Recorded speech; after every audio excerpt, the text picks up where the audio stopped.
Retractable double rapper 쌤이야 오야 오야 이제 나 18 근데 벌써 200만 오야 오야 I'm on the track feel like nobody I need someone in the pit for the marbling I don't go back so I guess a Bugatti You know what I do you're the yak it's a party.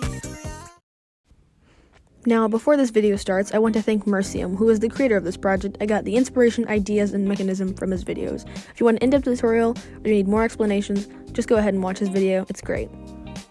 Now, first things first, like always, I'm creating the templates here. Everything you see I do in this video is just referencing that previous video that I mentioned by Mercium, so if you ever get stuck, I'd recommend, again, just watch his video. Here, this is going to be 1/3, like one part of the finger, and as you can see, here's 3 of them all together. You're just going to cut those out, and to make these 2 connector pieces. And here are all the measurements that you might need to make this.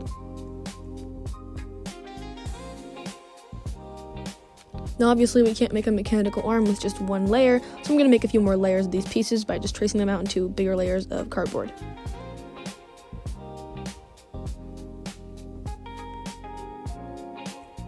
Now you're going to want to make sure when you're gluing these 2 pieces together that the skewer is a proper length, because too short or too long of a skewer could cause some instability and you don't want anything to break. Now to connect the other joints of the fingers together, you're going to grab those 2 connecting pieces you made earlier, make more of those, and put skewers in them to make them move. You can watch Mercium's video for a more in-depth tutorial on how he does this, but I'm just going to go ahead and skip over it really quickly. So you can see here, I have all the finger joints moving on my first finger. Now one issue I did end up having was the finger wasn't really able to turn properly, but I'm going to come back and fix that later. You should have 1 finger, and you can double this to make your ring finger since that was the index. Now comes the hard part.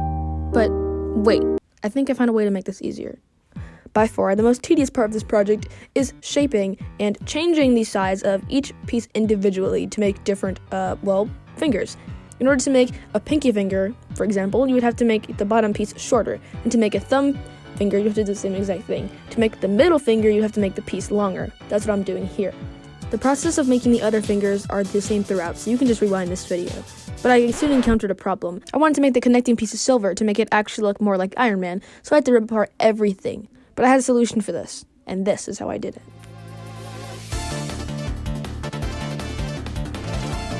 After getting all the connected pieces traced out, painted with silver, I could finally move on to painting the joints with red. Now that everything was painted, it was time to put it all back together.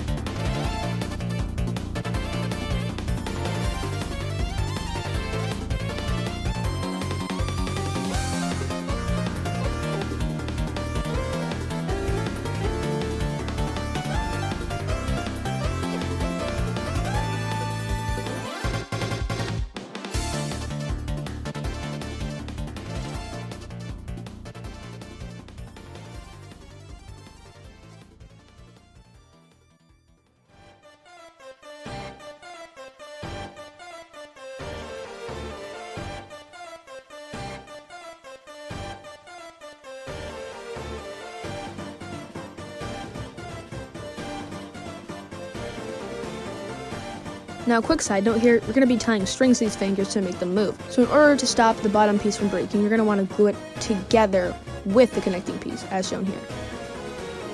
Now for the base of the hand, it's surprisingly simple. I guess the only confusing part could be the area around the thumb, which consists of 3 pieces. I unfortunately did build the base off camera, so I do not have much footage, but you can reference Mercium's videos if you'd like. Now you're going to glue your string to the tips of your fingers, and you're going to use a paper or plastic straw like I used to feed the string through the hand. And that's the end of the video. Come back for part 2 where I make it retractable. Thank you for watching.